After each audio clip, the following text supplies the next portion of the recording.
શ્રી બધાને. એટલે ઓરિજિનલ જે આયુર્વેદનો કન્સેપ્ટ છે ને, અત્યારે તમે ગંગા જુઓ, ગંગાનું પાણી તમે કલકત્તાથી ગંગા સાગરથી લઈ આવો તો કોઈ ન કે આ ગંગા હોય.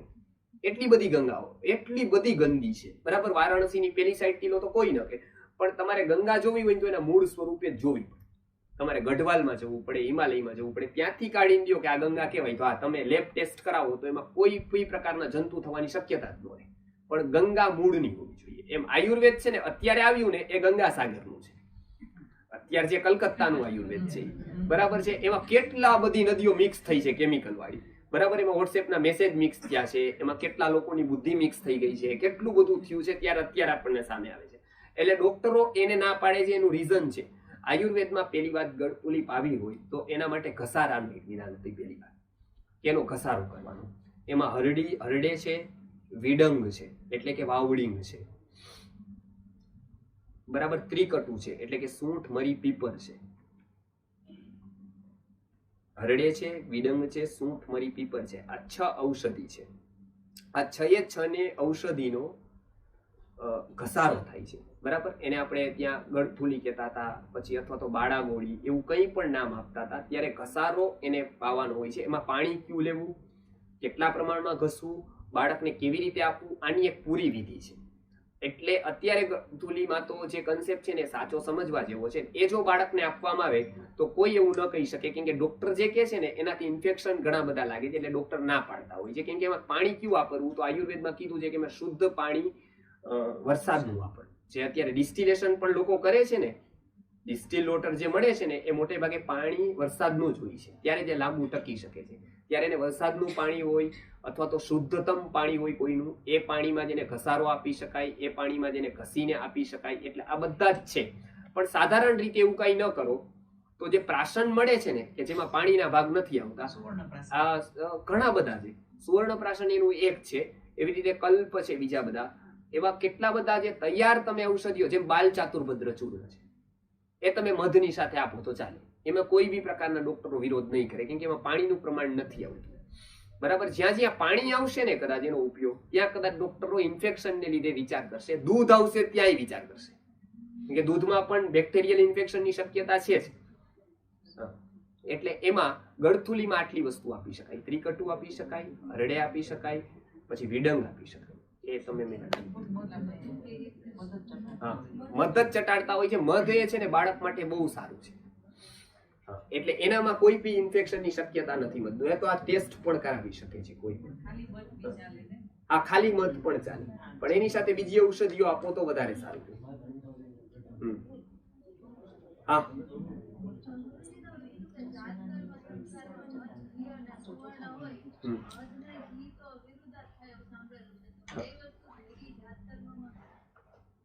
અચ્છા, બહુ સરસ પ્રશ્ન કર્યો એમને.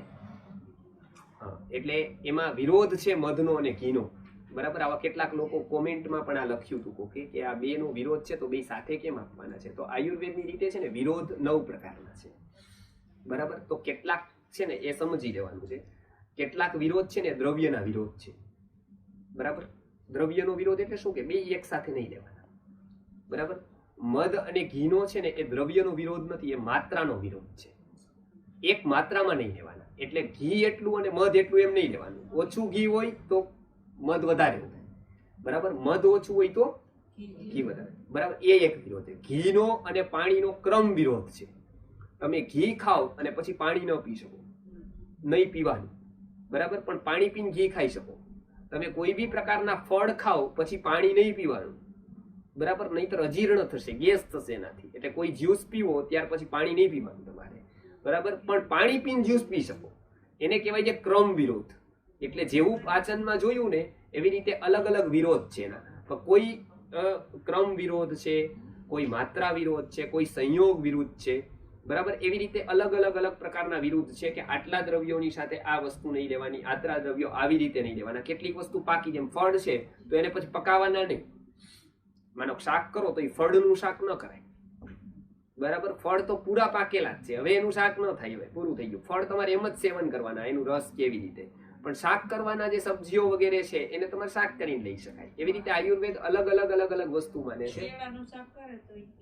એ તો જો કાચા કેળાનું થાય પેલી વસ્તુ, ના પાકાનું નહીં. ના એને જરૂર નથી, તમે જામફળ સીધું જ ખાવ ને. કુદરત એક ફળો આપ્યા છે એ શાક વર્ગમાં નથી. એટલે ના ઈ તો આપણે બધું શોધ્યું હોય ને, માનો કે આપણને ખબર નથી બરાબર, પણ આપણને એટલું ખબર છે આ ખવાય ખરું, એટલે પછી કોઈ બી રીતે એને ખાઈ નાખે બરાબર છે. પણ આયુર્વેદની રીતે એના પ્રોસેસ અલગ થાય ને તો અલગ આપણે શું થાય કે આપણને ખબર હોય ગાડી છે બરાબર. હવે અમારા જેવા કોઈ મતલબ સામાન્ય વ્યક્તિ હોય, બીજા કોઈ લોકોને એને એમ ખબર હોય કે આ ગાડી છે તો એમાં એટલું જ જોવે કે નહીં આમાં પેટ્રોલ શું કામ નાખવામાં આવે, આપણે કઈ ઈંધન કહેવાય એટલે અગ્નિ થાય એમાં બરાબર. તો અગ્નિ જ કરવાની હોય, એન્જિનમાં અગ્નિ થાય ને ગરમ થાય એટલે ચાલે. તો કે તો કેરોસીન ચાલે ને, નાખો સસ્તું તો ખરા. તો એને ખબર હોય કે ભાઈ ટેન્ડન્સી આ છે, એમ આપણે એવું કરી દઈએ કે આપણે જામફળનું જ શાક કરી નાખો ને એમ. પણ જામફળનું શાક કરવાનું જ શા માટે? એના કોઈ ગુણ લેવાના છે તો પાકું જામફળ ખાવું, કાચું જામફળ ખાશો તો તકલીફ પડશે. એટલે કેટલાક ફળ અને પાછા ઋતુ અનુસાર ખાવા. જો તરબૂચ છે એ રામનવમી પછી જ ખાવું, મતલબ ચૈત્ર મહિનાની પૂર્ણિમા પછી જ તરબૂચ ખાવા. તરબૂચ જો પેલા ખાવામાં આવે, અત્યારે ખાવામાં આવે તો જેટલા પણ રોગો આપણને પેલા થઈ ગયા હોય રીઓપન કરે બરાબર. એટલે એ નહીં ખાવા, તરબૂચ નહીં ખાવા. કેરી છે એ આર્દ્ર નક્ષત્ર જાય પછી નહીં ખાવી. વર્ષા ઋતુમાં અત્યારે આવશે તો એમાં કેટલી બધી ઇન્ફેક્શન લાગી શકે કેરીમાં, એટલે કેરી અત્યારે ન ખવાય. એવી રીતે હરેક એક ટાઈમ આપ્યો છે કે આ ટાઈમ સુધી આ શ્રેષ્ઠ છે ને આ જ ફોર્મમાં એને સેવન કરવાનું. મધ છે તો એને ગરમ કરીને ન લેવાય ક્યારેય. મધ ગરમ કરો તો એનો સંસ્કાર વિરોધ થયો. બીજું બધું ગરમ, દૂધ છે તો એ ગરમ કરીને જ લેવાય, ઠંડુ ન લેવાય ક્યારેય બરાબર. એમાં બેક્ટેરિયલ ઇન્ફેક્શન લાગી શકે. એ ટાઈમ એમને ખબર હતી કે ઠંડા દૂધમાં બેક્ટેરિયા હોય, તો એને ક્યારે ખબર પડી ગઈ હશે કે ઠંડા દૂધમાં બેક્ટેરિયા થઈ શકે, બેક્ટેરિયલ ઇન્ફેક્શન થઈ શકે. એમને કીધું કે દૂધ ઉકાળીને જ લો બરાબર. આ પેલી વાત કીધી. અને બીજી વાત એવી કીધી કે મધ છે એને ક્યારેય ગરમ જ ન કરો બરાબર. દહીં છે એને ગરમ ન કરાય, તો એ સંસ્કાર વિરોધમાં આવે. એટલે એ છે ને ડીપ સાયન્સ છે. એક વસ્તુ ઉપર વિચાર છે કે આને કયા ફોર્મમાં લેવી તો એને પચશે પછી શું થશે અને પછી કયા ડિસીઝ કરશે.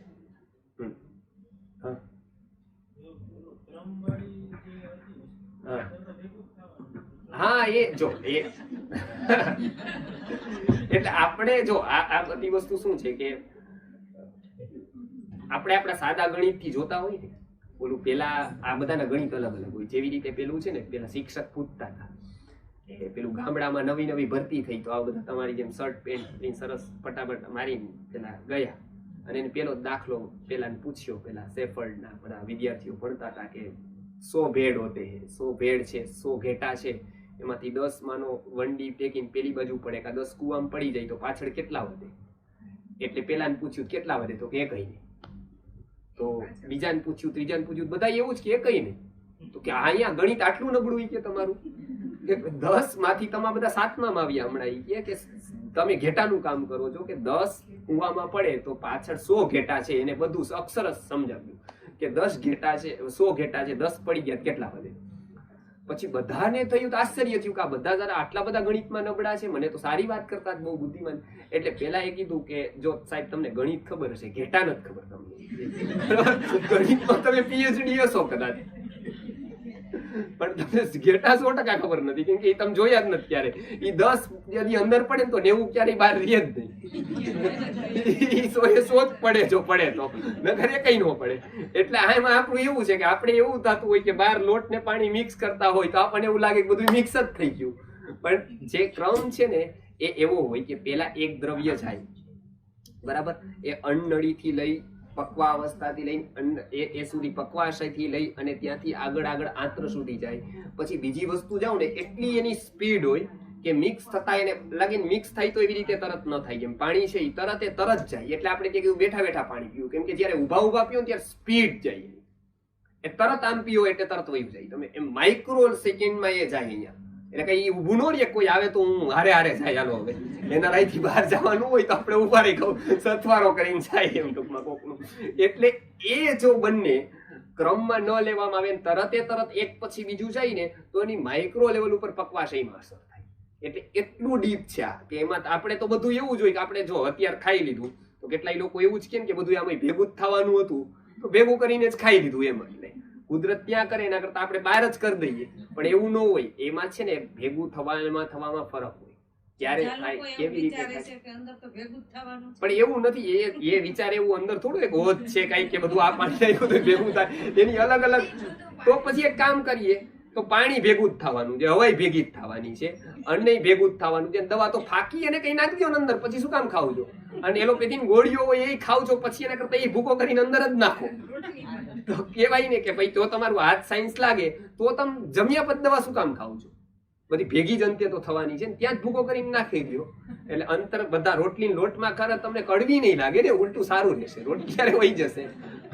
તો બધું ભેગું થવાનું એનો મતલબ એવો થોડો છે કે એની યારે જો એમાં નાખવામાં આવે તેની ઇફેક્ટ નથી. કેમ કે જયારે અન્નનો પચવાનો ટાઈમ છે ને, હજી આગળનું કહું તમને, અન્નનો પચવાનો ટાઈમ છે ને અલગ છે, પાણીનો પચવાનો ટાઈમ અલગ છે. એમાં પણ કાચા પાણીનો પચવાનો ટાઈમ અલગ છે.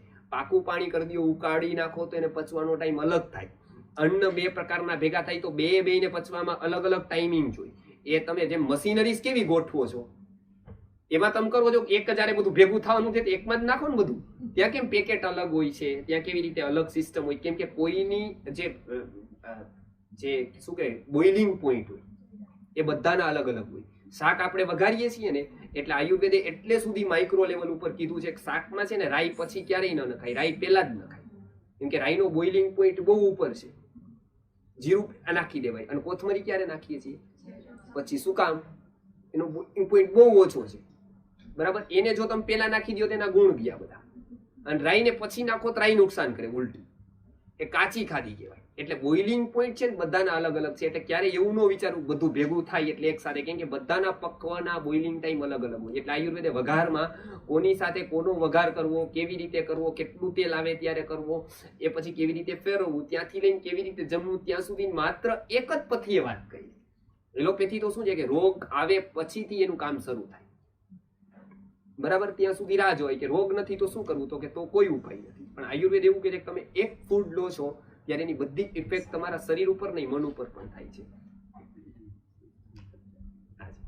એટલે આ બધા જ ઘણા બધા સાયન્સ છે આમાં. એટલે હજી પણ કોઈને પ્રશ્નો હોય તો કરે. સમય છે ને હજી તો, કેટલા વાગ્યા છે? હા, તો પછી પ્રશ્ન હજી છે. હા હા, પી શકાય. એરંડ તેલ છે.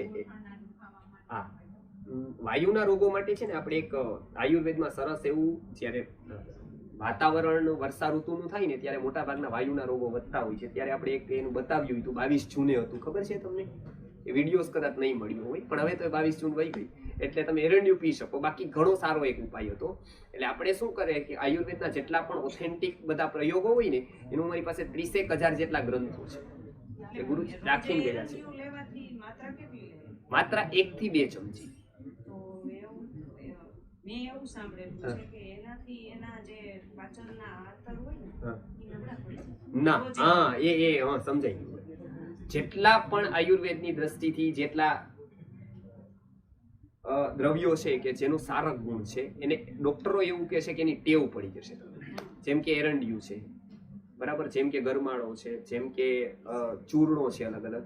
તો આયુર્વેદમાં જેટલા પણ સ્નિગ્ધ છે ને, મતલબ તમને વૃક્ષ નથી, જેમ કે ચૂર્ણ તમે ખાશો તો એની ટેવ પડશે. એનું કારણ કે એ તમે જોજો બેયમાં તમે ફરક જોજો કે ચૂર્ણ તમે કઈ ખાવ ને ત્યારે એને પેટ સાફ કરે ને તો એને મળ જેવો કરી, પાણી જેવો કરીને મળને કાઢે.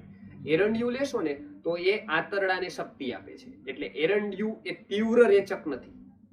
આયુર્વેદમાં નાનાથી લઈને બધી જ રેચક દવાઓ છે કે પેટ સાફ કરવાની આટલી ગોળી આવે, કશ્વપંચુકી રસ, એ એક દેવામાં આવે તો તરત કેટલું બધું પેટ સાફ કરી દે, આટલી માત્રાની. પણ એરંડિયું છે એ એવું તીવ્ર રેચક નથી. એટલે એરંડિયું તમે દરરોજ પી શકો, એની ટેવ નથી પડતી, ને પડે તો બહુ સારી ટેવ છે. ના, નથી ખેંચતું. આયુર્વેદની દ્રષ્ટિથી જેટલા પણ સ્નિગ્ધ પદાર્થો છે ને, એ એલોપેથીની દ્રષ્ટિથી જો એક વાત સમજી લો, આયુર્વેદ સાયન્સ છે ને એને જોવું હશે તો આયુર્વેદની દ્રષ્ટિથી, આયુર્વેદનું જે સાયન્સ છે એની દ્રષ્ટિથી જ આયુર્વેદને જોવાય. એલોપેથની દ્રષ્ટિથી આયુર્વેદના બધા જ સિદ્ધાંતો સિદ્ધ ન થઈ શકે મોડર્ન. એક હું તમને ઉદાહરણ આપું. અમારા ગુરુજી છે ને એની પાસે ઘણા સાયન્ટિસ્ટો ભણવા આવતા હતા. તો યુવા હોય એટલે પ્રશ્ન હોય જ, અને પ્રશ્નો થાય તો અમને મજા આવે કે કદાચ જવાબ અમને ન આવડે તો અમે હજી નવું વાંચીએ, નવું વિચારીએ, એવું થાય. અને આવડી જાય લોકોને માહિતી મળે. આ તો બે ફાયદા જ થાય. એટલે ઘણા બધા આવે ને તો એ લોકો કે મોડર્ન સાયન્સ આવું કે છે અને કેટલું બધું મોડર્ન ભણેલા ડોક્ટરોનું બધા.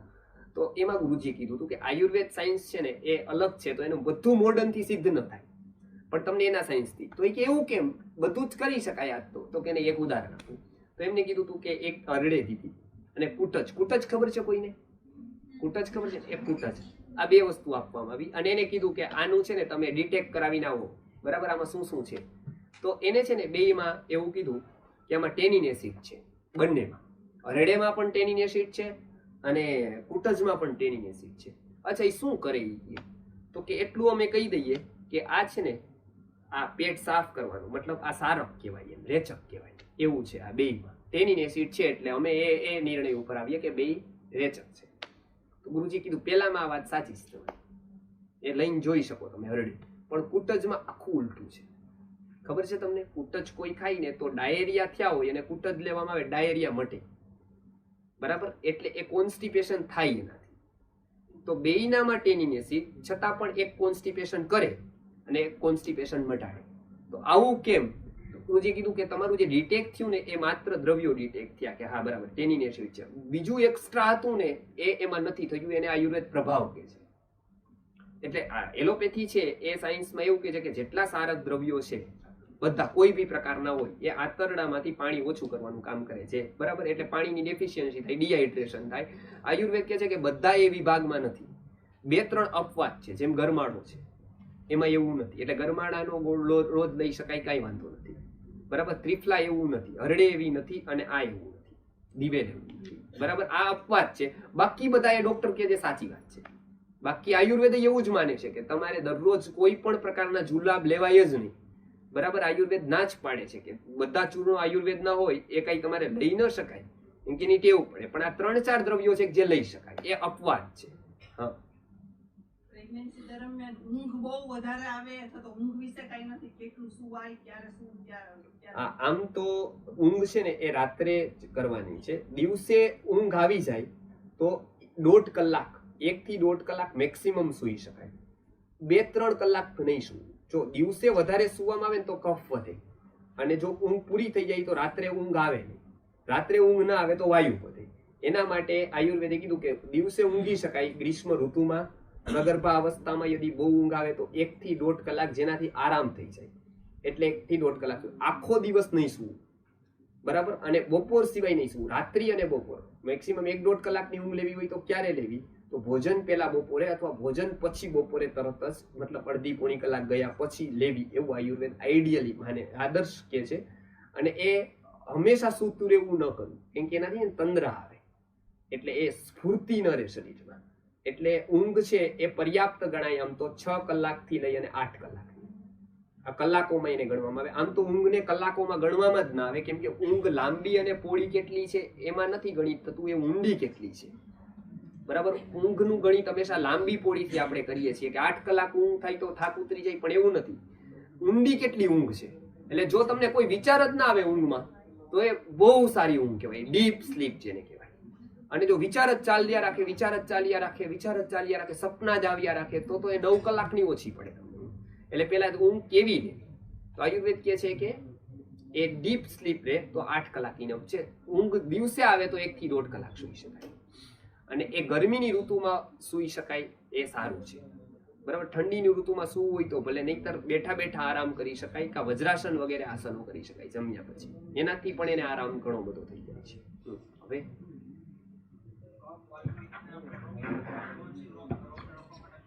રોકવા, હા, 1 મિનિટ, આમ આ કન્સેપ્ટ ક્લિયર કરવાની જરૂર છે. કેટલાક લોકો જે વ્યાખ્યાન કરતા હોય ને, આપણે બધા લોકો દૂરદર્શનમાં બોલાવ્યા હોય ત્યારે એ લોકો કહે કે કફ નીકળી જશે બધું. હવે આમ જોઈએ તો કફ નીકળે એટલે વ્યક્તિ મરી જાય, કેમ કે કફ તો બેઝિક એલિમેન્ટ્સ છે. તો કફ, પિત્ત અને વાયુ તો હોય જ છે હંમેશા. આયુર્વેદ કહે છે કે એનું પ્રમાણ વધે ને તો એ વિકૃતિ છે. આપણે શું કહીએ છીએ કે એનું પ્રમાણ કોઈ પણનું વધે ને તો એ વિકૃતિ છે. કફ કાઢવાનો નથી, તો પ્રાકૃત કફ તો છે જ, પ્રાકૃત પિત્ત પણ છે શરીરમાં અને પ્રાકૃત વાયુ પણ છે. આ 5 તો રહેવાના જ છે શરીરમાં, એટલે તો શરીર છે, શરીર અવસ્થિતિ છે, તો એ કાઢવાના નથી. પેલી વસ્તુ ન જાય એ શું ધ્યાન રાખવાનું છે કે વિકૃતિ, એટલે કે જો આપણા શરીરમાં વધારે પ્રમાણમાં વાત હોય, પિત્ત હોય અથવા કફ હોય, આ ત્રણે ત્રણનું પ્રમાણ વધે ને તો રોગ છે. બરાબર, પ્રમાણ સમપ્રમાણ રહે ત્રણે ત્રણ તો એ રોગ નથી. આવું શરીરના તલ ઉપર. બરાબર, હા હા. એટલે ડાયાબિટીસમાં આયુર્વેદમાં એવું કહેવાયું છે, પ્રમેહ આયુર્વેદમાં એને કહેવાય છે. તમે એને ડાયાબિટીસ કહો છો ટાઈપ 1 ટાઈપ 2, એને આયુર્વેદમાં પ્રમેહ કહેવાય છે. અને પ્રમેહો અનુષંગીણામ એવું ચરક સૂત્ર છે. એ કહે છે કે હેરિડિટીમાં જાય છે એવું જે રોગ છે એ ડાયાબિટીસ છે, એ ટાઈમે લખેલું છે.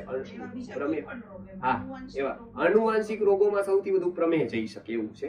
એટલે એ ન જાય એના માટે પહેલી વાત તો એવું કહે છે આયુર્વેદ કે કષ્ટસાધ્ય અવસ્થામાં હોય, એની અવસ્થાઓ છે અલગ અલગ, તો એ અવસ્થામાંથી તમારે એની ટ્રીટમેન્ટ કરવાની. પહેલી વાત પંચકર્મ કરવાનું, પંચકર્મથી શુદ્ધિ કરાવી અને એ રોગને પહેલા કાબુમાં લેવા. સૌથી વધારે પહેલું છે કે રોગને કંટ્રોલ કર્યા પછી જ તમારે પ્રેગ્નન્સી એટલે કે એ કન્સીવ કરવાનો વિચાર કરવાનો.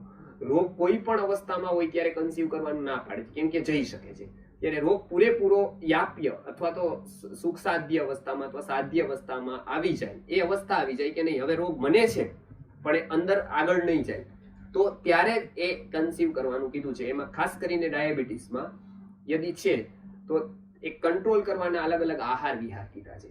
એ આહાર વિહારનું પાલન કરી અને પેલા કંટ્રોલ કરવાનો કે જેનાથી તમારી દિનચર્યાને ઋતુચર્યાને કરી અને વધારો ઘટાડો ન થાય. જો 6 મહિનામાં એવું થાય કે શુગરનું લેવલ એક જ સરખું અથવા તો આસપાસ જ આવે તો પછી એ કંટ્રોલમાં જેવું માનવામાં આવે, પછી એને કહેવામાં આવે કે હા હવે. અને કોઈ પણ એવા રોગના લક્ષણો ન દેખાય, કેમ કે પ્રમેહના લક્ષણો છે કે વધારે અસાવી કરાવવા, મન અસ્થિર રહેવું, તોડ થવી, પગ દુખવા, આટલા ઘણા બધા પ્રમેહના લક્ષણો આયુર્વેદમાં કીધા છે. એ તમને ન જોવામાં આવે તો કંટ્રોલમાં છે એવું માનવાનું, તો પછી કન્સીવ કરી શકાય.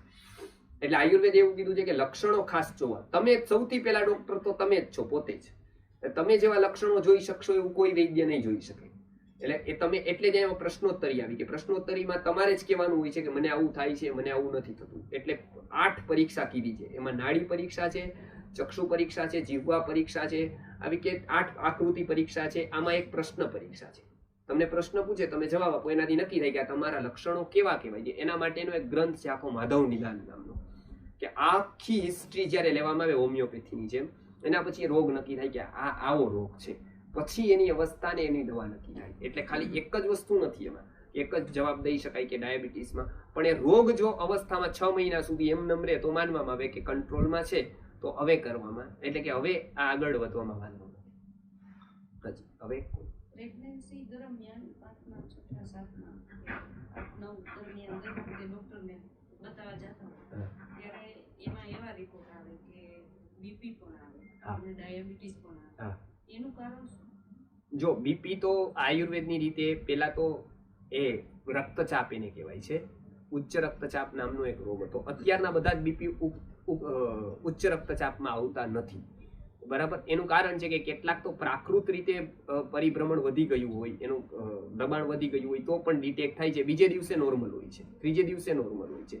એટલે જે બીપીની વાત છે ને એ તો કદાચ એવી વાત હોય છે કે એ વાસ્તવમાં એનો રોગ નથી, એ એક અવસ્થા જ એની બતાવે છે. જેમ કે અત્યારના તમને બહુ ભૂખ લાગે કે પ્યાસ લાગે તે તમને પરમેનન્ટ રોગ ન ગણાય. બહાર વરસાદ આવી જાય અને અત્યારે તમને શરદી થાય તો શરદી તમારો પરમેનન્ટ રોગ ન ગણાય ને રોગ તરીકે ટ્રીટ ન કરાય. એ માત્ર શું છે કે એક વાતાવરણની ઇફેક્ટ થઈ છે, એટલે એના માટે થોડું કરીને તમને એ પેલું કરી દેવામાં આવે, કેમ કે વાતાવરણજન્ય છે. એવી રીતે બીપી જે બીપીના વિશે તો એવું જ છે કે એ જે ડિટેક્ટ થાય છે ને એમાં મોટા ભાગના પ્રેગ્નન્સી દરમિયાન ડિટેક્ટ થાય છે ને એ પ્રાકૃત જ હોય છે, એની દવા ન લેવાય. મતલબ હાઈ બીપીની જો ડોક્ટર ભલે આપે, ડોક્ટરનું જો હાઈ બીપી ને લો બીપી ને એ તો બધું છે ને એક સાયન્સથી નક્કી કર્યું છે એ લોકોએ કે આવું બનાવ્યું છે કે પેલા 80 to 120 જોઈએ, બરાબર, સિસ્ટોલિક ને ડિસ્ટોલિક. પણ એ કોઈ મેડિકલ વાળાએ નક્કી નથી કર્યું, વીમા કંપનીએ ફર્સ્ટ ટાઈમ નક્કી કર્યું હતું. પછી આ લોકોએ લઈ લીધું હતું કે હાવું. પણ એ પ્રકૃતિ પ્રમાણે હવે તમે BMI ટેસ્ટ જ કરો, બરાબર, તો એ પેલા કોઈ પણ મેડિકલ પથ્થીમાં એ ટેસ્ટ જ નથી. ખબર છે ને, બોડી માસ ઇન્ડેક્સ એ કંપનીએ જે કે શોધ્યો છે કે બોડી માસ ઇન્ડેક્સ આવું હોય કે આટલી ઊંચાઈ હોય તો આટલું વજન હોવું જોઈએ. પણ એવું એક પણ સાયન્સ નથી કહેતું કે તમારું વજન જો આયુર્વેદ જ જોઈ લો, એવું કે છે કે હરેકની આકૃતિ અલગ અલગ રહેવાની. હવે હાથી જો દવા લે, બરાબર, કે ભાઈ પેટની દવા આપણે હાથીને કહીએ કે ભાઈ હાથીને જો હવે ચરબી ઉતારવાની દવા આપવામાં શું થાય? બરાબર. એટલે આયુર્વેદ કે કેટલું પ્રાકૃત હોય છે, તમે એને ખોટી વિકૃતિ માની લો છો. આ પેલી ભ્રાંતિ ક્યાં થાય છે કે આપણને જેવી રીતે હોય તો બધા સરખા હોવા જોઈએ એવું પેલું સાયન્સ છે, બરાબર. અને આયુર્વેદમાં એવું કીધું કે એવરી વ્યક્તિ ભિન્ન છે, હરેક વ્યક્તિ ભિન્ન છે, હરેક વ્યક્તિનો આહાર જુદો છે, હરેક વ્યક્તિની ચર્યા જુદી છે, એ અલગ અલગ છે. તો હવે નક્કી કરો કે પ્રકૃતિ કઈ છે ને એને અનુસાર દવા કરો. ત્યારે જે ટેસ્ટ બધા થાય છે શું છે કે એમાં તમને ખબર છે કે લોકો કહે છે કે મોટા ભાગના એ ટેસ્ટ કરે છે. અમે તો કેટલા બધા કંપનીઓને છોડાવ્યા છે, મોટા મોટા ટોર કરીને સિલ્વર સુધી, ગોલ્ડન સુધી ગયા હોય, તમને ખબર છે. અને ખાસ કરીને આવો ઇન્ડસ્ટ્રીઝનો જે વર્ગ છે ને એને એ લોકો ટાર્ગેટ કરતા હોય છે કંપનીમાં. જેમ કે પાવડર આપે એટલે 2-3 પાવડર આપે. જો તમારો વજન વધારે છે તો ઓછો થઈ જાય, ઓછો થાય તો વધી જાય, બરાબર. અમારે ત્યાં એવું આવતા હતા. પછી એ શું થાય છે 3-4 મહિના સુધી એ કરી શકો તમે. જેવું દવા બંધ કરો એટલે જેવી સ્થિતિમાં શરીર હતું એવી સ્થિતિમાં જ આવી જાય. એનું લોંગ ટર્મ નથી, એ શોર્ટ ટર્મ છે બધું. એવું શરીર સાથે કરી શકાય છે, પણ આગળ જતા એના પરિણામો ખરાબ આવે છે. અમે કેટલા બધા કેસીસમાં જોઈએ છે મુંબઈ અને પુણેમાં. એટલે એ લોકો તો અમારી સાથે અત્યારના કામ કરે છે કે એનું મોટું માર્કેટિંગ કરતા એને ખબર પડી કે નહીં આ વાત સાચી નથી, એટલે પછી એને બંધ કરી દીધું. કેમ કે મલ્ટીનેશનલ કંપની જેટલી છે એટલી બધી જ આવી તાત્કાલિક ફાયદાવાળી દવા બનાવે છે કે થોડા ટાઈમ પૂરતી એ લેવામાં આવે. અને એના માટે એવા ટેસ્ટ આવે છે કે જે એક પણ પથ્થીને માન્ય નથી હોતા. એ માત્ર એક પ્રકારનો બિઝનેસ છે કે આટલા દવા વેચાઈ જાય એના માટે એ લોકો કરતા હોય છે. એટલે બીપીમાં પણ, બીપી સાંભળી ગર્ભાવસ્થામાં કદાચ બીપી હાઈ આવે તો એમાં ગભરાઈ ન જવું ક્યારેય, અને ન બીપીની દવા લેવી. એનું કારણ છે કે આયુર્વેદ કહે છે કે ત્યારે પરિભ્રમણ, વજન આ બધું જ વધે છે. કેમ કે 2 જીવ છે ને, એને તમારે ડિવાઈડ કરવાનું છે. એટલે એ જો વધે છે તો તમારે એને ગભરાવાની જરાય જરૂર નથી, કેમ કે એ પ્રાકૃતિક છે. હવે એને તમે જ્યારે ચિકિત્સા શરૂ કરશો ત્યારે બ્લડના સર્ક્યુલેશનમાં તમે બાધા ઊભી કરશો. એમાં ડોક્ટર મનુ જપી કહે છે કે જ્યારે આવું કરવામાં આવે છે ત્યારે શરીર ઉપર એક આખું વિકલ્પ ખડો થાય છે. તમને ખબર છે 2 વડીલ અલગ અલગ કે માનો બાળકના, માતા આમ કે તાર જવાનું, પિતા આમ કે તાર નહીં જવાનું. ત્યારે શું થાય બાળકને? કન્ફ્યુઝન એટલું થાય કે આમાં માનવું કોનું?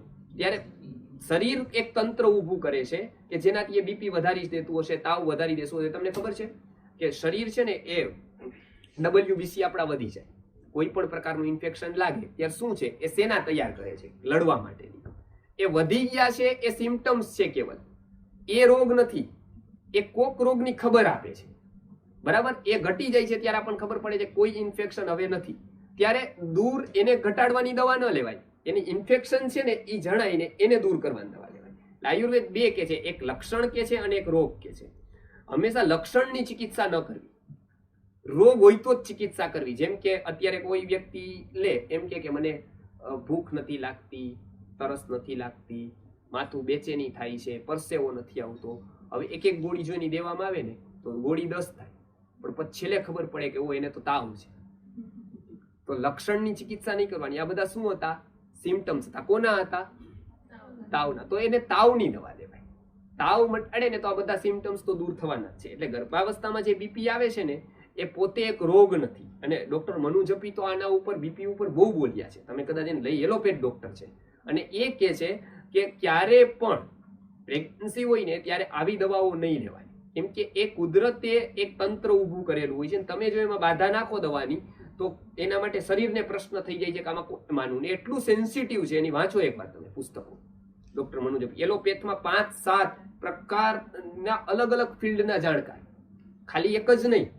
એને આવડે પીડિયાટ્રિક ની પાસે રહીને શીખા, ન્યુરોસર્જન પાસે રહીને, ન્યુરો ફિઝિશિયન પાસે રહીને, અનેક ડોક્ટરો પાસે રહીને શીખા.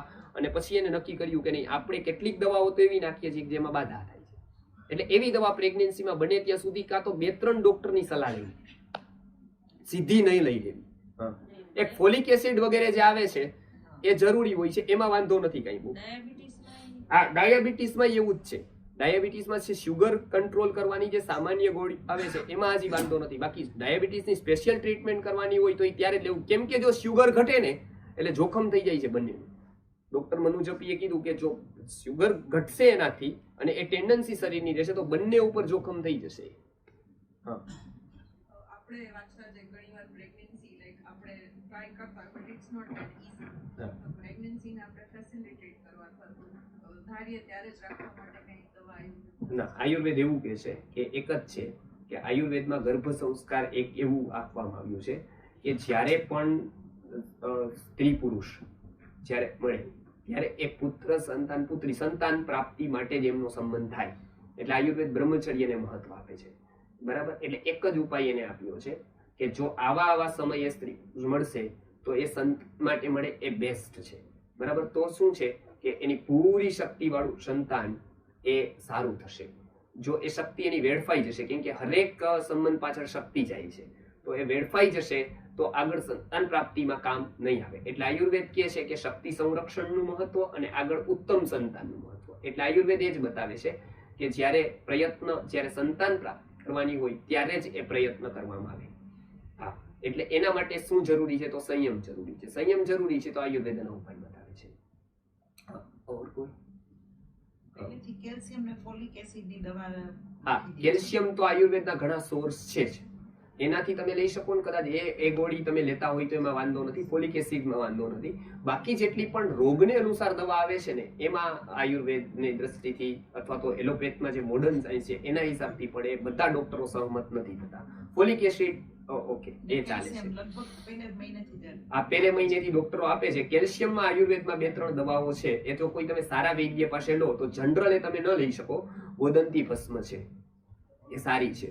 એવી રીતે ચૂનાનું પાણી છે, એવી રીતે સૂક્ષ્મ માત્રામાં ચૂનો છે, એ જો જાય ને તો તમારે કેલ્શિયમમાં ડેફિશિયન્સી આવતી જ નથી. એટલે હા, એ ચાલે. બહુ સૂક્ષ્મ માત્રામાં ઉપરથી લગાડેલું લેયર હોય તો એ ચાલે છે. એટલે એમાં કેલ્શિયમની ડેફિશિયન્સી નથી આવતી. એટલે એની જરૂર અલગ કેલ્શિયમની ગોળી લઈને જરૂર નથી રહેતી. એટલે આ તમે લઈ શકો. અમે તો જેટલા લોકો છે ને ફોલિક એસિડ સિવાય કાંઈ સજેસ્ટ નથી કરતા. ફોલિક એસિડ જ સજેસ્ટ એક જ છે એવું. બાકી તો બધું જ છે ને આયુર્વેદથી શક્ય થઈ જાય છે. અને છતાંય એવી હોય તો એમાં કાંઈ વાંધો નથી, પણ માત્ર રોગોની દવા ન લે.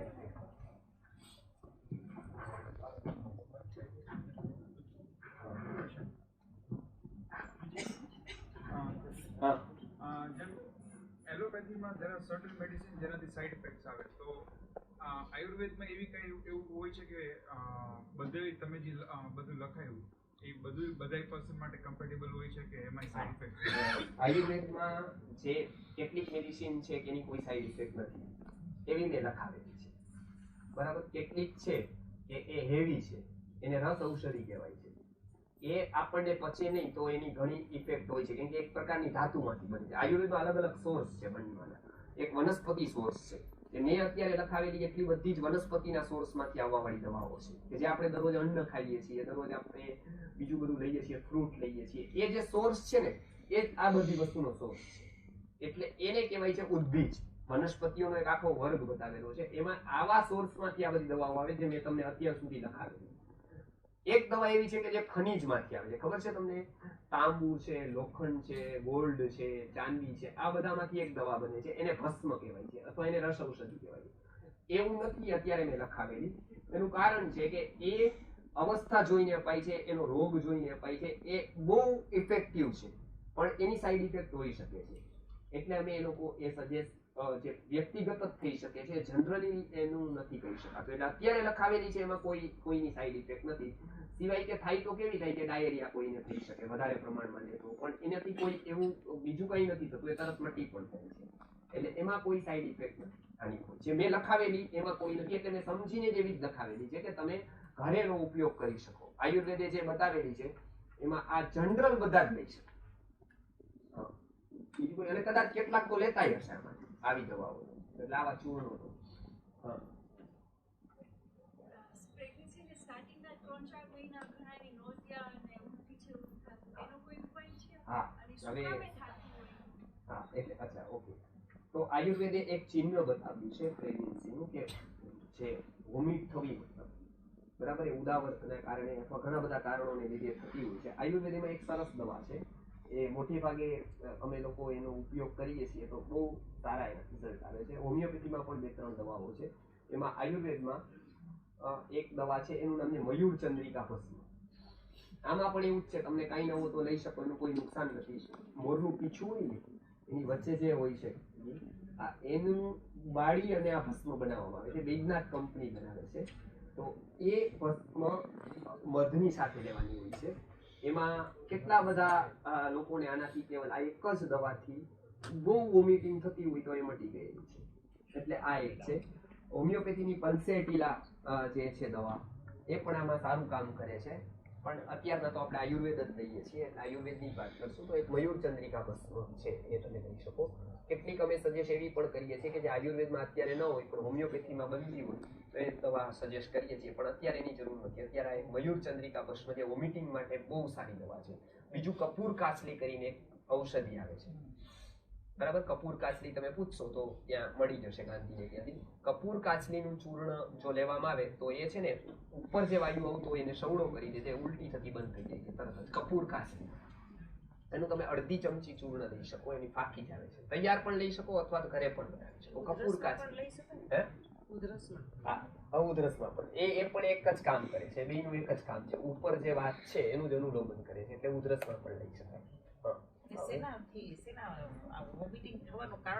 કારણ આયુર્વેદે જો ગર્ભાવસ્થામાં વોમિટિંગ આવે છે તો એ ઉર્ધ્વ વાયુની ગતિ થાય છે ગર્ભના ભારને લીધે, એટલે ઉલટી થાય છે એવું આયુર્વેદ કહે છે કે વાયુનું જે અનુલોમન આમથી આમ આવવાની ગતિ છે ને એ ગર્ભનો ભાર હોવાથી એ પાચન ધીમે ધીમે મંદ થાય છે. એટલે પેલી વસ્તુ પાચન શક્તિ નબળી પડી જાય છે.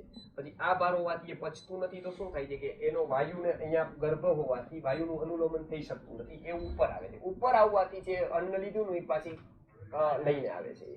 એટલે એ આયુર્વેદ એક જ માને છે ગર્ભને લીધે ઉલટી થાય છે, નહીતર બીજી બધી અજીર્ણને લીધે ઉલટીઓ થતી હોય છે આપણે વોમિટિંગ. હવે કોઈ હા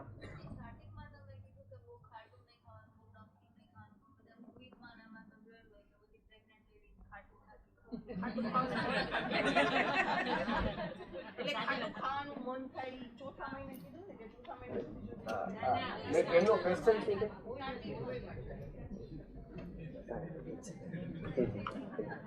હા શું કીધું તમે?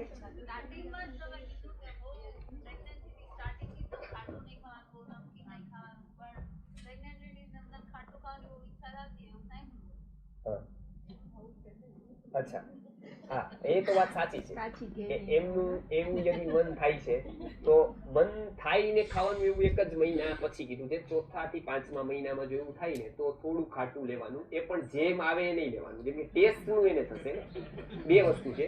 એક તો ટેસ્ટ લેવાનું મન થાય ને, જેમ કે ખાટો ટેસ્ટ છે બરાબર, બે વસ્તુ છે. એક ટેસ્ટ લેવાનું મન થાય તો એવી વસ્તુ ગોતવાની એ ટેસ્ટની સારી હોય, જેમ કે આમળા ખાવા. ખાટો રસ ખાવાનું મન થાય તો આમળા લેવા, બરાબર છે. તો એ ખાટો રસ તો જશે જ. કેટલીક વસ્તુ એવી છે કે શરીરમાં જો ડેફિશિયન્સી એ રસની ઊભી થશે ને તો એ રસ શરીર માંગશે. તમને ખબર છે જેને પાંડુ થયું હોય, મતલબ કે જેને પેલું હોય તો એને માટી ખાવાનું બધું મન થાય. કેલ્શિયમ ઓછું હોય એને પણ થતું હોય. શું કામ થાય છે કે એને શરીર માગે છે. તો એ ખોટી વાત નથી, પણ તમારે એવા ચૂઝ કરવાના કે એની કોઈ સાઈડ ઇફેક્ટ ન થાય. એટલે એ બાકી જે બીજા બધા લોકો માને બધા કે છે એને આ વાતની સાયન્સ નથી ખબર, એટલે એ તો કહેતા હોય છે ને આપણને મન થતું હોય તો પણ એમાં એક પહેલે બીજે ત્રીજે ચોથે મહિને તો આ ધ્યાન રાખવાનું છે કે એ ધ્યાન રાખીને લેવાનું છે કે જે આપણને સાઈડ ઇફેક્ટ એની કોઈ ન થાય, બરાબર. આ લીંબુનું પ્રમાણ સીધું નહીં લેવાનું. પેલું ભેંસમાં આવે છે ને કે પેલું બહુ એને લાગી ગયું હતું, કેમ તો કે ભેંસનું દૂધ પીધું, તો કે દૂધ પીવાથી કઈ પડી થોડું જોઈએ, તો કે ના મેં સીધું જ પીવા ગયો હતું કીધું કે તમારે ભેંસનું દૂધ પીવાનું. બીજે દિવસે એ સારવાર કરાવવા ગયો ડોક્ટર પાસે, તો કે નહીં તમે જ કીધું ભેંસનું દૂધ પીવાનું, તો કે એનાથી તો પડી થોડો જ હતું, તો કે ના ના હું સીધો જ પીવા ગયો. એટલે લીંબુ પણ સીધું ન ખાવું, લીંબુનું સેવન કરવાનું હોય તો હંમેશા પાણી સાથે. તો પાણીમાં આપણે કેવી રીતે, અને એનું પ્રમાણ હોય કે આખા આખા ન ખાવાના હોય, બરાબર. એટલે એના 2-3 ટીપા લઈ અને પાણી સાથે મિક્સ કરીને ખાવું, બરાબર ને. હા તો એ લીંબુ ખાઈ શકાય પણ આવી રીતે. હવે હું થોડો પીછે આપી દઉં, હજી કોઈને પણ વધારે પ્રશ્નો હશે આપણે વાત કરશું. પણ જે વાત કરી ભાઈ કે કોઈને પણ આવા કઈ પ્રશ્નો હોય, ચિકિત્સા કરવાની હોય તો મર્મ થેરેપીના જાણકાર આપણે ત્યાં ગુરુકુલમાં આવ્યા છે. કોઈને દુખાવા હોય કાં તો પેઇન હોય, કોઈને આર્થરાઇટિસ હોય, કોઈને પેરાલિસિસ સુધીના કોઈ પણ વાયુના રોગો હોય તો એના માટે એક ચિકિત્સા છે આયુર્વેદની, જેને અત્યારે મોડર્ન રૂપમાં એને એક્યુપ્રેશર કહેવાય છે. આયુર્વેદમાં એને મર્મ ચિકિત્સા કહેવાય છે. આ બધા પોઈન્ટ્સ આવે છે. તો આયુર્વેદની એક એવી વિદ્યા છે કે સારા જાણકાર લોકો આપણા ગુરુકુલમાં આવે છે કર્ણાટકથી અને મર્મ ચિકિત્સા કરે છે. ત્યાંથી આપણે ટ્રીટમેન્ટ પણ લીધેલી શિવાંગી બેનના જે ફાધર ઇન લો છે એમને. તો એવા ઘણા બધા લોકો ટ્રીટમેન્ટ ત્યાં લેવા આવે છે તો તમે પણ ત્યાં આવી શકો. અહીંયા આપણે ગુરુકુલ છે ત્યાં એ લોકો હોય છે, એ ટ્રીટમેન્ટ કરે છે, એ સાચી સલાહ આપે છે. તો કોઈને પણ હોય તો આવું સ્વાસ્થ્યનું કામ થાય છે. બીજું શિક્ષણનું પણ અમે બાળકોને ભણાવીએ છીએ, પણ એ તો બીજા બહારના બધા બાળકો ત્યાં ભણે છે. એનું પણ કાર્ય ત્યાં થાય છે. શીખવવામાં આવે છે સંસ્કૃત વગેરે જે બધા આપણા લેંગ્વેજ છે, ગુજરાતીથી લઈને સંસ્કૃત સુધી, એ પણ મારા ત્યાં શીખવે છે. હું પણ શીખું છું ત્યાં. તો એના પણ પ્રોગ્રામ ઘણા બધા હોય છે, તો એ પણ શીખવવામાં આવે છે. અચ્છા, હવે કોઈને વધારે જાણવું હોય તો નેક્સ્ટ નહીં, એના નેક્સ્ટ ફ્રાઈડે, સેટરડે, સન્ડે એટલે કે 26, 27, 28 તારીખે એક ગર્ભ વિજ્ઞાન વિશે 3 દિવસની શિબિર છે. એમાં બધાની ટ્રીટમેન્ટ પણ થશે, એટલે ફ્રી ઓફ એનું જે થાય છે કે એનું ડાયગ્નોઝ કરી અને એને સલાહ પણ આપવામાં આવશે કે તમારે આવું કરવાનું, આ વસ્તુ ધ્યાન રાખવાની. તો કોઈને પણ એમાં જો રસ હોય તો એ સવારે 9 થી 12 અને સાંજે 3 થી 6 જમવાનું પણ કદાચ કોઈને અનુકૂળ હોય તો ત્યાં જ હોય છે. એટલે કોઈ કદાચ 3 દિવસનો એ વર્કશોપ છે આખો, 26, 27 અને 28. અને એમાં લગભગ આપણે આ વખતે 16 રાજ્યોના લોકો આવવાના છે.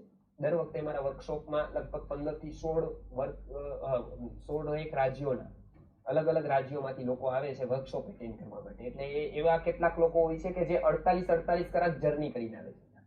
એ લોકો અહીંયા પહોંચે છે તો કદાચ એને 50 કલાકથી ઉપર ટાઈમ જાય છે અહીં પહોંચવાનો. અને હું એજ્યુકેટેડ હોય છે, બધા હાઈલી એજ્યુકેટેડ હોય છે. એટલે એવા નથી કે જે સામાન્ય લોકો હોય. તો આપણે પણ એનો લાભ લઈ શકીએ. નજીક જ છે અહીંયાથી. ત્યાં સિઝન હોટલની પાછળના ભાગમાં આવે, હરિપર ગામથી પણ આવી શકાય. તો એકવાર આપ ત્યાં આશ્રમે આવો. કોઈને જો કોઈ તબિયતનું કંઈ માર્ગદર્શન જોતું હોય, કોઈને હેલ્થ બાબતે, કોઈને ગર્ભ વિજ્ઞાન બાબતે, તો 26, 27, 28 ગર્ભ વિજ્ઞાનનો આવો જ એક વર્કશોપ છે જે પૂરા 3 દિવસનો હોય છે. એમાં ડિટેલ સમજાવવામાં આવશે કે એના ડિટેલ માઇક્રો લેવલ ઉપર જે અત્યારે આપણે પ્રશ્ન કરીએ, આપણે વોમિટિંગ થાય તો શું, એની એક લખીને હોમિયોપેથિક અને આયુર્વેદિક દવાઓ પણ બતાવવામાં આવશે. તો જો કોઈને ઇન્ટરેસ્ટ હોય તો 26, 27, 28 આવી જ શકે છે એ શિબિરમાં. તો એનું નામ અશ્વિનભાઈને, સીતાબેનને અથવા નીતાબેનને લખાવી દે. હવે કોઈને બીજા કોઈ પ્રશ્નો કે કોઈને કોઈ ટ્રીટમેન્ટ લેવાની હોય તો અશ્વિનભાઈને અથવા કોઈને પણ આપણે બહેનોના નામ દીધા, એમાં કોઈને પણ ફોન કરી અને ત્યાં આવી શકે. ત્યાં હું હોઉં તો ભલે, નહીં તો ચિકિત્સકો તો હોય જ છે, પણ બીજું બધું મેનેજમેન્ટનું ઘણું બધું કામ છે, લેક્ચરનું એનું. એટલે હું મોટે ભાગે બહાર બધી જગ્યાએ જતો હોઉં છું. પણ હું ન હોઉં તો પણ આપણે ત્યાં સારા અમારા જે પ્રેરણાથી કેટલાક જે ડોક્ટર્સ છે, જે મર્મ થેરાપિસ્ટ છે, કાં તો અલગ અલગ આયુર્વેદ ડોક્ટરો છે, એ પણ ઘણા આવે છે ત્યાં. તો એને તમે બતાવી શકો છો. હા, એટલે ક્યારેક પણ તમે નિસંકોચ એમાં પૂછી શકો, તમે એની ટ્રીટમેન્ટ લઈ શકો છો. જે દવાઓ હશે એ તમને લખીને દેવામાં આવશે અને જે પરેજી હશે જણાવી દેવામાં આવશે. તો તમે એનો લાભ લઈ શકો છો. હા. અત્યારે આપણે બધાને બહુ સાંભળીએ છીએ કે પ્રેગ્નન્સીમાં પ્રોબ્લેમ્સ આવે છે, તો એના માટે કંઈ? હા, એના માટે છે ને આયુર્વેદે ઘણી બધી વાત કરેલી છે જે પ્રોબ્લેમ્સ આવે છે એના માટે. તો એના માટે પૂર્વમાં જે આયુર્વેદે વાત કરેલી છે કે બંનેનું કેવું હોવું જોઈએ, શક્તિને બધું. તો એના માટે આયુર્વેદે અમુક ઔષધો આપેલા છે અને ઔષધોથી બહુ સારા રિઝલ્ટ મળેલા છે. જેટલા પણ ડોક્ટરો આપે છે એવું એ તો પર્સનલી જેને જોઈએ છે એનું શું કારણ છે અને એને કયા ઔષધો એને સજેસ્ટ કરવા જેવા છે, તો એ રીતે ડોક્ટરો અને વૈદ્યો કરે જ છે.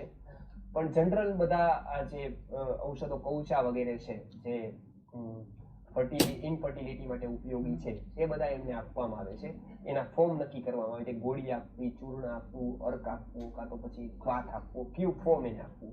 તો એ તમે ત્યાં બતાવી શકો છો. અમારે ત્યાં દર 2 મહિને કે મહિને ડોક્ટર આવે છે. તો એ ડોક્ટર તમને એ સજેસ્ટ કરી શકે છે કે ભાઈ આ બંનેમાં, અને બંનેની દવા ડાયગ્નોઝ કરીને જ લેવાની હોય છે કે એને શેને લીધે ઇનફર્ટિલિટી. એટલે આપણે એવા ઘણા બધા એ કાર્યક્રમ કરીએ છીએ, ત્યાં ડોક્ટરો આવે છે. કેટલાક ડોક્ટરો મહિને 2 મહિને આવતા જ રહે છે. એટલે કોઈની પણ સાથે જોડી અને એની ટ્રીટમેન્ટ થઈ શકે છે. તો આ તમે લઈ શકો છો. કોઈને પણ કહી શકો છો. બીજા બાળકો માટે કોઈને કદાચ મોકલવાના હોય તો આપણે બાળકો માટે અહીંયા એવરી સેટરડે સન્ડે, હવે ગુરુ પૂર્ણિમા પછી આપણે એનો ક્લાસ શરૂ કરવાના છીએ. તો બાળકોને સંસ્કાર મળે એ પ્રકારનું એજ્યુકેશન, જે આપણે શિક્ષણ તો ત્યાં આપીએ જ છીએ સ્કૂલમાં વગેરેમાં, પણ એને 2 કલાક સારું એવું શિક્ષણ મળે એના માટે આપણે ત્યાં ક્લાસ શરૂ કરવાના છે કે કોઈ પણ શનિ રવિ આવી શકે બાળકો, જેનાથી એને સારું સંસ્કૃત આવડે, સંગીત આવડે, ગીત શીખે, અથવા તો એવા વાતાવરણમાં ઉછરે તો એને ઘણું બધું પોતાનું ડેવલપમેન્ટ થાય માઇન્ડનું. એના માટે આપણે આખા કોર્સ તૈયાર કર્યા છે અને બોમ્બે, હૈદરાબાદ, બેંગ્લોર બધી જગ્યાએ આપણા કોર્સ ચાલે છે. તો એ અહીંયા પણ આપણે શરૂ કરવાના છીએ. તો સેટરડે સન્ડે આપ બાળકોને પણ ત્યાં મોકલી શકો. કોઈના નાના બાળકો હોય જેની ઉંમર 5 વર્ષથી લઈ અને 12-13 વર્ષ સુધીની હોય તો એવા બાળકો ત્યાં આવી શકે છે. એટલે મારે આ પરિચય આપવાનો તો આ સંસ્થાનો કે જે વર્ષોથી અમે આ કામ કરીએ છીએ.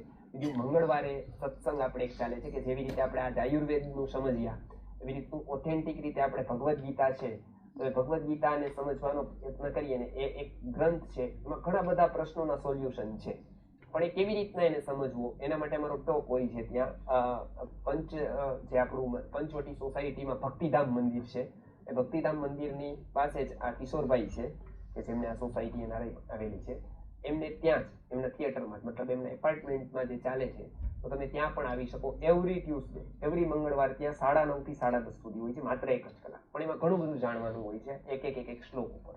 તો તમે ત્યાં પણ આવી શકો છો. ત્યાં દર વખતે 1 કલાક હોય છે. આ વખતનો મંગળવાર આપણો અહીંયા ગુરુકુલનો છે, જે ગુરુ પૂર્ણિમાનો કાર્યક્રમ છે. ગુરુજી આયુર્વેદ વિશે, અધ્યાત્મમાં ઘણા બધા કન્સેપ્ટ ઉપર કામ ઘણું બધું કર્યું છે. તો એને યાદમાં આપણે અહીંયા ગુરુ પૂર્ણિમા ઉપર બધા લોકો ભેગા થવાના છે. તો તમે પણ આવી શકો. ત્યાં 7:30 ટાઈમ છે, તો તમે નીતાબેન, અશ્વિનભાઈ કોઈને પણ તમે ફોન કરીને કહી શકો. તો ત્યાં જ જમવાનું છે સાંજનું. તો એકવાર ખબર પડે કે આટલું બધું અહીંયા કામ થાય છે. તો યુવા લોકો હોય એને કઈ ટ્રીટમેન્ટની જરૂર હોય, કોઈ તમને તમારા સગાવાલા ધ્યાનમાં હોય તો એનો લાભ લઈ શકે ત્યાં આવીને. તો એનો કોઈ ચાર્જ નથી. આશ્રમમાં જે પણ ટ્રીટમેન્ટ થાય છે એનો કોઈ ચાર્જ રાખતા નથી. એને માત્ર દવા જરૂરી હોય તો એ લખીને આપવામાં આવે છે. ઓકે, હવે કોઈ પ્રશ્ન?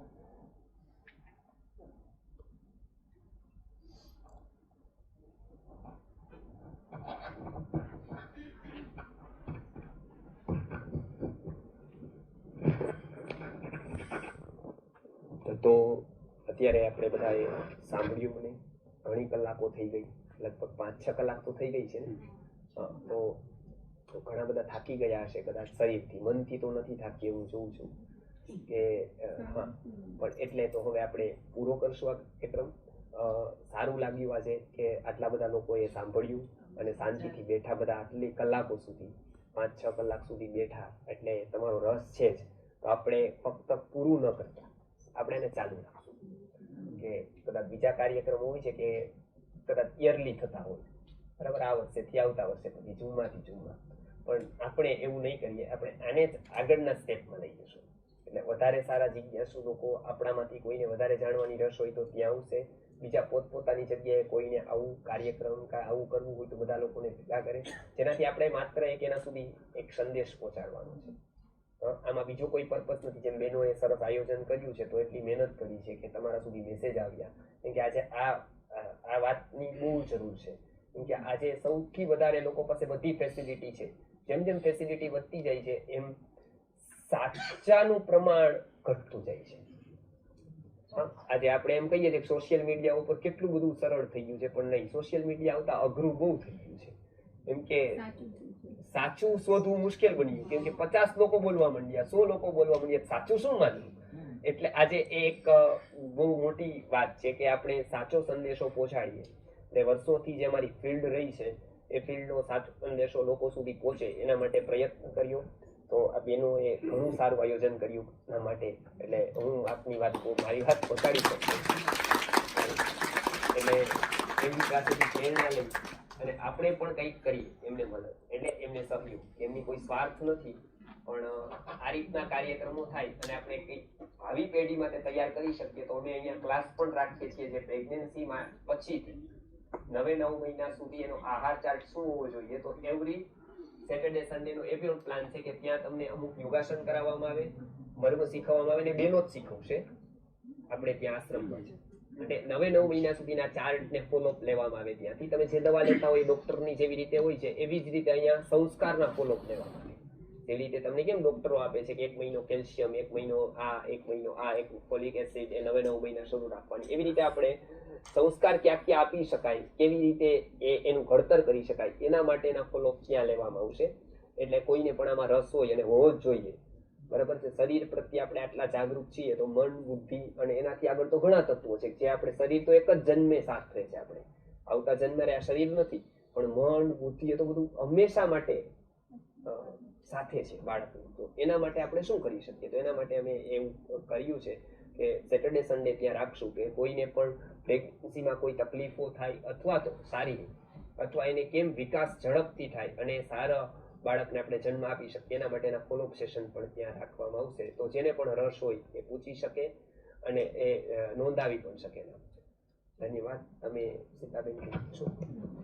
નીતાબેન. કોઈને કઈ પહેલી વાર જે સાંભળેલું હોય અને કઈ થોડુંક એક જ વ્યક્તિ એવી હોય કે શેર કરવું હોય કે ભાઈ અમને ગમ્યું કે શું જે પોતાનો અનુભવ છે, પોતાનો આજનો અનુભવ શેરિંગ કોઈ એક વ્યક્તિ કોઈ કહેશે. લાગુ નહીં કરીએ આપણે, એકાદ બે વ્યક્તિ આવી જાય જો કોઈને શેર કરવું હોય તો. બરાબર, જે પહેલી વાર સાંભળતા હોય. આજે જે સાંભળ્યું એના વિશે કેવો અભિપ્રાય શું છે?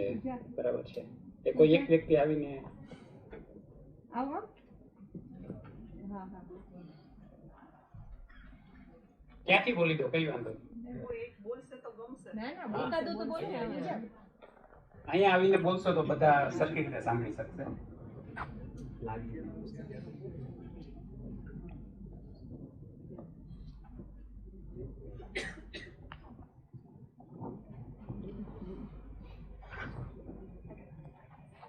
Good evening.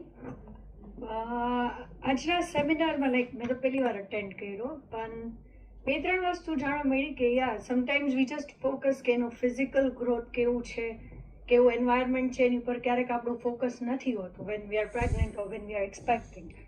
એટલે એ બધું જાણવાનું વધારે સારું રહ્યું. ક્યારેક આજની લાઈફ છે તો we all are working, we are all stuck with some deadlines, બધાને કંઈક ને કંઈક કમિટમેન્ટ્સ હોય છે. તો આ બધા ફેઝમાં છે ને we forget that you know there is something you know we need to take care of as well. આપણે જેમ એમને કીધું કે ભાઈ હવે તો ભગવાનની દેન છે, આજ આવ્યું છે, તો somewhere we are responsible for it. એટલે ત્યારે we need to you know sit back and think. અને જ્યારે વી આર કમ્પ્લીટલી પ્રિપેર્ડ કે ના આપણે બીજી કમિટમેન્ટ છે એને યુ નો પ્રાયોરિટી લિસ્ટમાંથી બહાર કાઢી લેવાની થશે, બીજી જગ્યાએ કમિટમેન્ટ્સ દેવા પડશે, તો I think we should go for it. એમાં પછી બેકફૂટ ના લેવાય, પણ you should be prepared four something when you are doing it. Full hearted હો તો જ you should do it. It's not like by starting by chance. It's by choice, right? So yeah, that's what I learned. Okay, you have to